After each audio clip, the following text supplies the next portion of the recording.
Doctor সাহেব, আমার গলায় কাটা বিঁধেছে। এই প্রশ্নটি বা এই কথাটি আমি প্রায় প্রতি চেম্বারে দিনই শুনে থাকি। তো এর ক্ষেত্রে দেখা যায় হিস্ট্রি নিয়ে বা তথ্য নিয়ে অনেকে বলে থাকেন যে আমার 2-3 মাস আগে বা 4-5 মাস আগে বা অনেকে বলে থাকেন 1-2 বছর আগে আমার গলায় কাটা বিঁধেছে, সেই কাটাটি স্যার এখনো আমার গলায় রয়ে গেছে। আসলে কথাটা কতটুকু সত্য সেই জিনিসটা এখন একটু আপনাদেরকে ব্যাখ্যা করার চেষ্টা করব।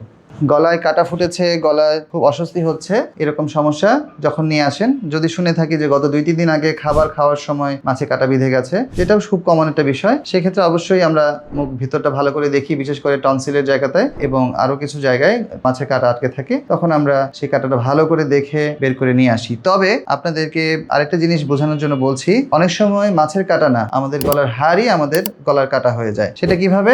আমাদের গলায় আল্লাহ প্রদত্ত একটি অংশ, একটা ছোট লেবুর কাটার মতো থাকে, সেটাকে বলা হয় স্টাইলয়েড প্রসেস। এই স্টাইলয়েড প্রসেসটা আমাদের কানের পাশে যে টেম্পোরাল বোন আছে, সেই টেম্পোরাল বোন বা টেম্পোরাল হাড্ডিরই একটি স্বাভাবিক অংশ। তবে এই স্বাভাবিক অংশটি যখন আকৃতিতে বা দৈর্ঘ্যে অনেক লম্বা হয়ে যায়, অনেক বড় হয়ে যায়, তখনই ঘটে বিপত্তি। তখনই নিজের ওই হাড়টাকে মনে হয় নিজের গলার কাটা।